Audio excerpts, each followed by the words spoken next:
Shalom. Bagaimana kabarnya saudara sekalian?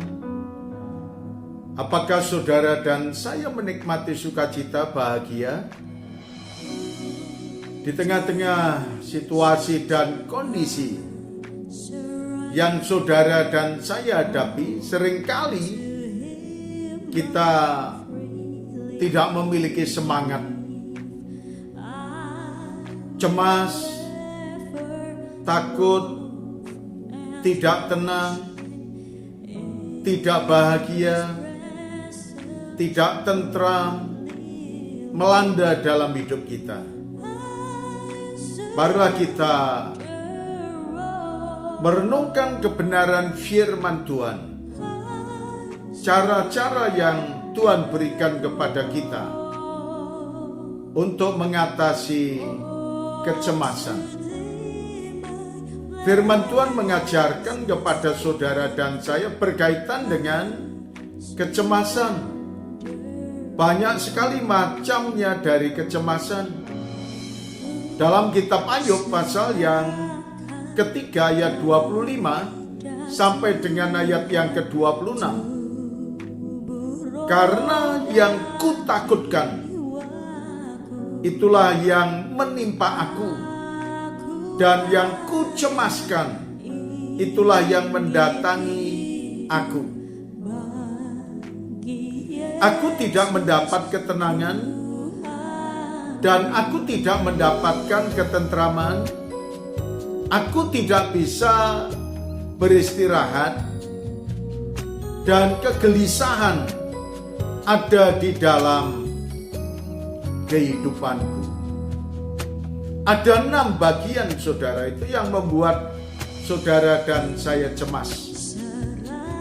Namun Tuhan memberitahukan kepada kita, kecemasan itu oleh karena banyak hal. Di antaranya, kalau kita punya segala sesuatu yang memenuhi kebutuhan kita, kita tidak cemas.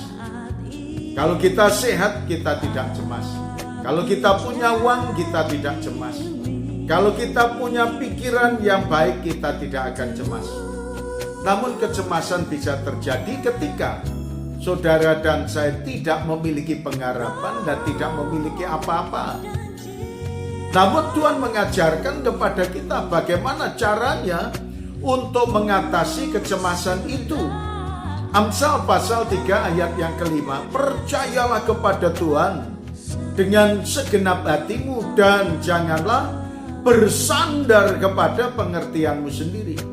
Dengan jelas Alkitab mengatakan pada kita harus percaya bahwa Tuhan mampu untuk menolong dalam kehidupan kita, dan kita tidak gelisah, kita tidak cemas, kita meyakini akan janji Tuhan itu. Dan jangan bersandar kepada pengertianmu sendiri. Yang kedua dikatakan dalam kitab 1 Petrus pasal 5 ayat 7, serahkanlah segala kekhawatiranmu kepadanya, sebab ia yang memelihara kamu. Tuhan yang akan memelihara kepada setiap anak-anak Tuhan. Ketika kita datang, kita menyerahkan segala beban, persoalan, pergumulan, kecemasan. Tuhan sendiri yang akan menolong kepada kita. Tuhan sendiri yang akan memelihara dalam kehidupan kita. Kemudian dalam kitab Amsal 17 ayat yang ke-22, Tuhan mengajarkan kepada kita untuk mengatasi cara-cara mengatasi kecemasan. Hati yang gembira adalah obat yang manjur, tetapi semangat yang patah mengeringkan tulang. Maka 3 hal saudara, cara untuk mengatasi kecemasan yang ada dalam kehidupan kita.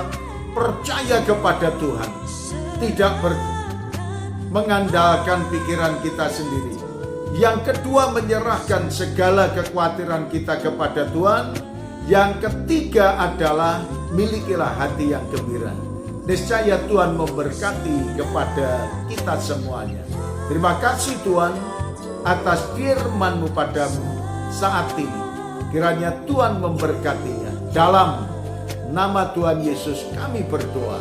Amin.